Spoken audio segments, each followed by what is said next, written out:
And Henry mentioned feedback, which is an essential part of Toastmasters learning journey. So today I want to demonstrate to you how we do it. We're going to present a standard 5 to 7 minute speech, followed by a standard 2 to 3 minute evaluation.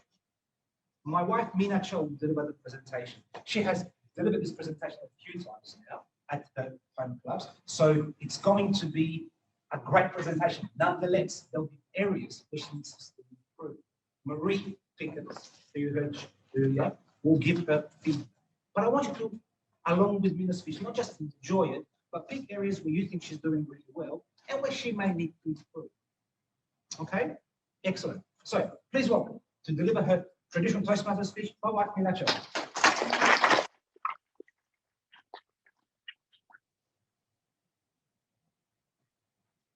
I am boring.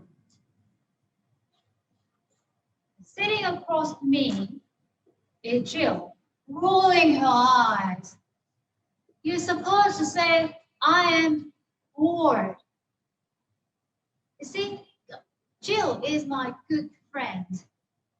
Been an English language teacher for 40 years.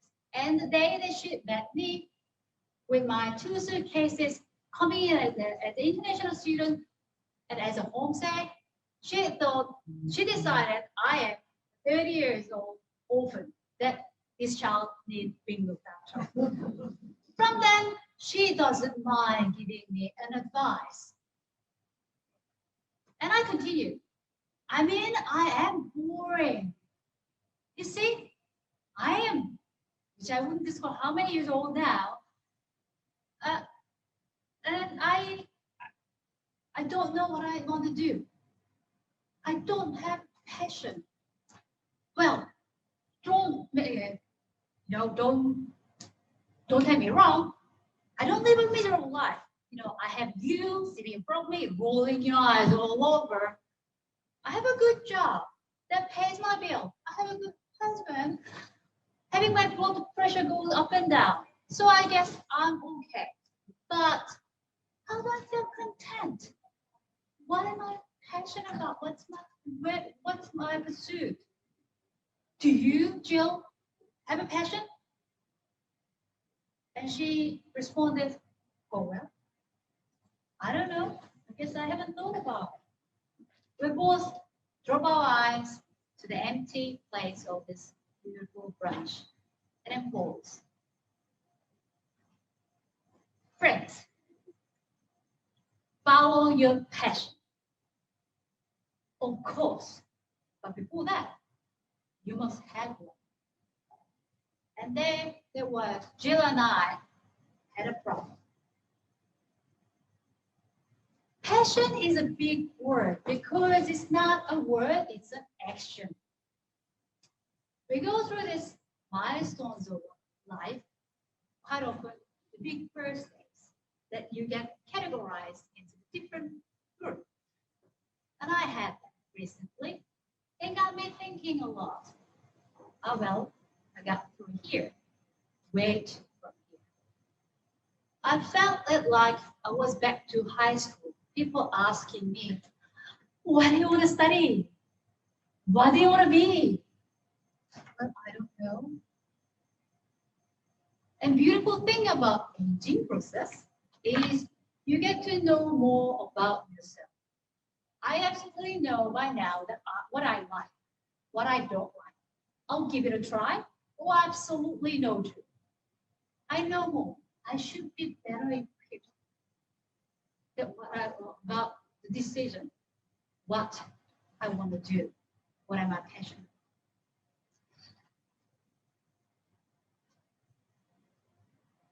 about. And by the end of that brunch, Jill gave me that question in her teacher's books. Perhaps you want to look back what you really enjoy. Don't think of what you're good at. Don't worry about it. Let's think about what you really enjoy. So I went back and looked through what I really enjoy. What have I actually started? The good thing about me, I am a give it a go kind of girl. So I started a lot of things. First, I tried martial art. Last year, I was fully into martial art. The Kung Fu, that is.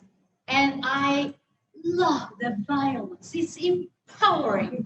And I immerse into self. And the final goal in my martial art is hit really hard and run really fast. It should be more than that. Another thing that I tried was gym fitness. And it's this beautiful thing that what your body can do. That all the push-ups and chin-ups, beautiful. After that, I had pretty beautiful triceps. But because I'm married, that perfect body isn't really a thing for me anymore. The final thing that I thought of was, of course, you guessed it, speaking. I love the fact that the immersive experience that you truly learn by doing it. They make you repeat again until you become better. So there's only an improvement. And the internet interesting thing was that I keep on finding why I love this. First was the immersive experience. Second thing was the power of communication. We all have our talents in us, but a lot of people, including myself, struggle to communicate that talent. So the power of the communication fully unleashed my potential. I felt at this that I could speak in the meeting. Another thing was it was cheap. Affordable. It was affordable. I didn't need to put my life on hold to go for education. I thought I'd done enough. And it's about time to perhaps bring some back. The final thing, though, that really shook my heart was the impact that my humble feedback that I give to my fellow Toastmasters make some positive change to somebody's life. And then, boom, I had to pause a bit to really feel the emotion, the weight of emotion that I had without realizing it.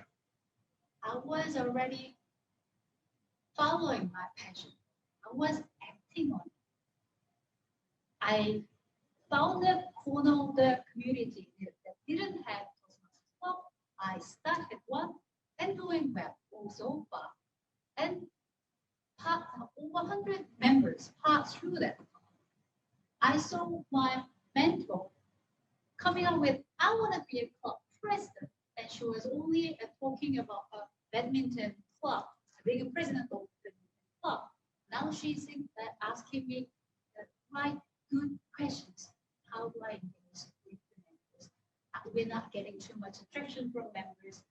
How do we go about it? Can you give me advice? All those small questions make me really proud. So there you go. I have it.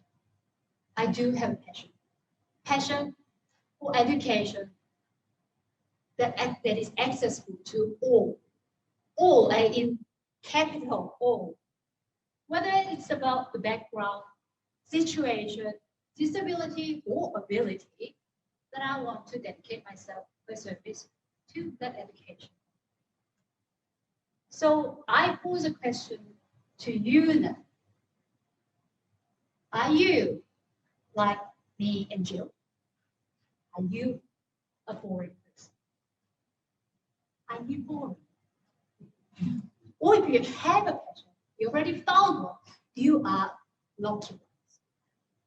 But if you haven't found it yet, perhaps try looking back what you really enjoy. Just like me, being an inspiration speaker wasn't my passion, but small steps, giving an opportunity a go, got me there, finding my own passion. So there you go. Give that opportunity a go and go pursue your passion. The passions may erupt in unlikely places today.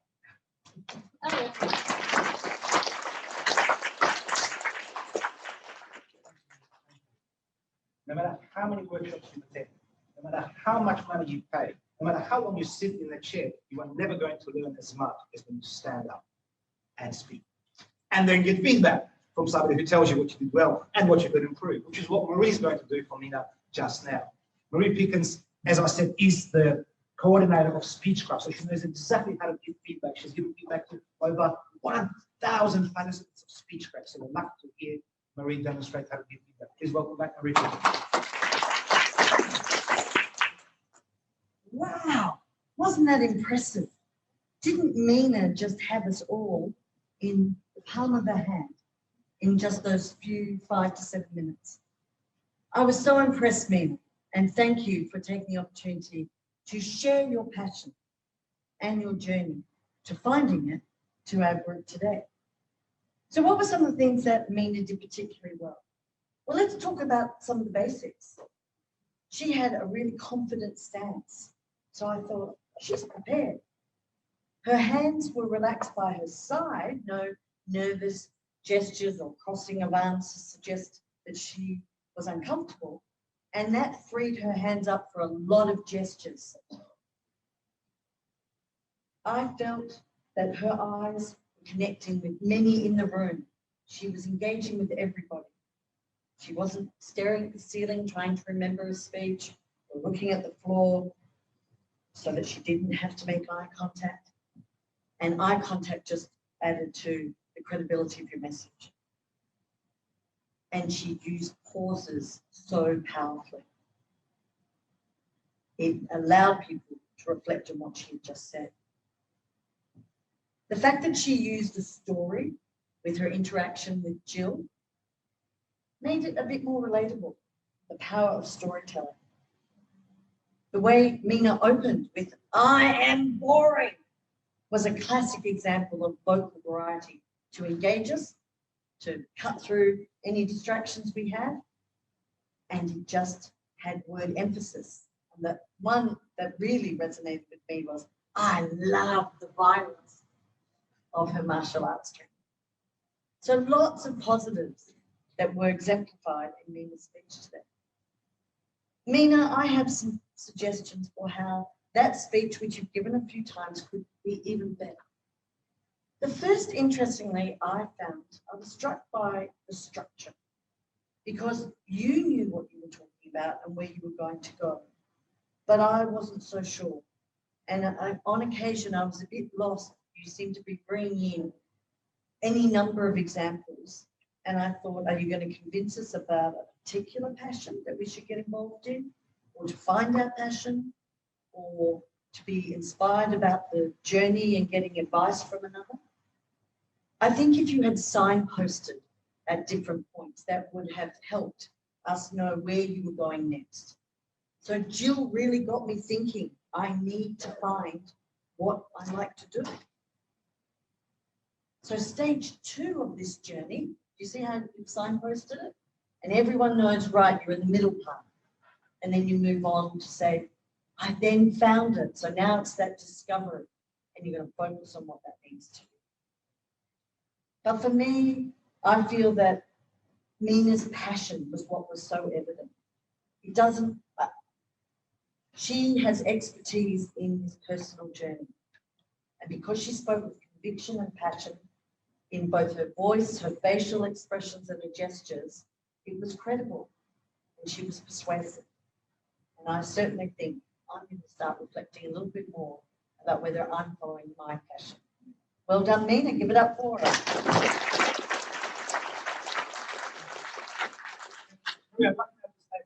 Sure. I'd love to ask our speakers to come back, because now we're going to have a short session for question and answers. Do you have any questions at all about what we presented today, or whether it's Toastmasters related or not? Excuse me, how to influence, on how to do stories, or on how to structure a speech. Here we are at your mercy to ask and answer any questions you may have.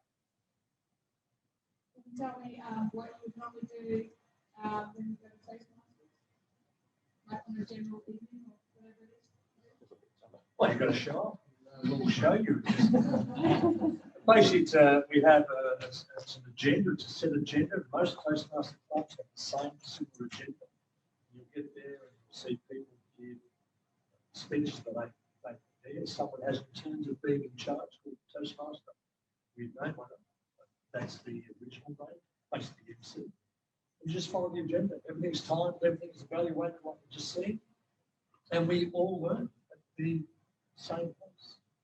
And there's a lot of Impromptu. you'll get a chance at, yeah. But perhaps we could point out that for people visiting for the first time as guests, it's mainly as an observer. So you don't feel someone's going to ask you to get up and give a 3 to 4 minute speech. Let's come to You my won't club. Don't go to his club then. Come to one of my 5 clubs and you'll get a much more supportive experience. No club should ever pressure you to put you in an uncomfortable position. As a guest, you're there as an observer. They'll invite you often to see if you are interested in participating in the impromptu section or table topics. And it's there for you to get a taste of what we do and see if you like the people at that club and does it suit your time and place availability. And we recommend that you visit more than one club. It's a chance to get a feel. I certainly went to a few clubs before I picked my home club, and I'm still with that club 17 years later. I'm with a number of other clubs, but I feel that they all give me something different. Does that answer your question? Every club has its own personality. Summer. Little treat. Keep on looking feel. Tom, can you give the new people a bit of an idea of what some of the roles are on the agenda? Perhaps that's best left for the club because talking with the grammarians is a bit too much overload. Suffice to say, we do prepared speeches, we give each other feedback, and we participate in impromptu speaking. There are some other roles involved as well. So you do get to learn a lot more about how to run a meeting as well, not just how to speak, where the leadership component comes from. Any other questions? Any more? Yes. Oh, we do. I had Brad wrote this. I have slides. I don't use palm cards because I get distracted by palm cards. I haven't picked up the skill of how to use palm cards. I just prepare the point that I'm going to talk about, that's in my head. And I just deliver it, keeping in mind the time and see how the people are engaged. And sometimes I just change course midway. So I'm not a good example. I don't memorize. I just think about, I need to talk about these 3 points. What's important for me is the beginning, the introduction. How do I engage? That's the most important. Once I get that going and I say, okay, this is striking the right chord, then I just string in my points. So like for today, I just wanted to talk about 3 points that you need to talk about. Be mindful about the message, be mindful about the time. 3 points, message, time. Then introduction, conclusion. That's what I have in mind. That's what if I prepare, I get lost. I spoke from palm cards with my first 9 speeches. The 10th speech, which is inspire the audience, I'll be inspirational and I will speak without notes. It was 10 years ago. And I remember the first 3 words, and I still got the 3 words. Jeez, what was that? Never learn a speech off my heart because you always forget. Never. Remember the feelings you want to have. Well, we will share that most people at Toastmasters, particularly new people, and we've been around a long time, definitely have notes of some kind, either foolscap or palm cards. But what we definitely discourage people from doing is reading a speech. So if you ever wrote out a speech, and some people do, you then want to put it aside and break it down into bullet points. And that's the type of notes if you're going to have notes. Never ever bring a fully written speech because your tone of voice will definitely change as a result of reading. It's very hard to sound natural and authentic when you read. One last final question. We are in good Toastmasters spirit. We are running a little bit late. So one final question, if anybody has one. No more questions? Okay, in that case, don't forget, on the back of your pamphlet, you've got the $20 offer. You need to get it signed off, by the way, by Mina. So if you go and see Mina, she'll ask you to sign your name. We will contact you once you have done that to ensure that you have gone to the right club, gone to the right G20 club. Not all clubs are participating, by the way, in this offer. So please ask when you visit the local club. With that, I would like to thank Maree Pickens, Peter Law, and Vijay Kumar for helping us today, as well as Henry Yao and Mina Cho.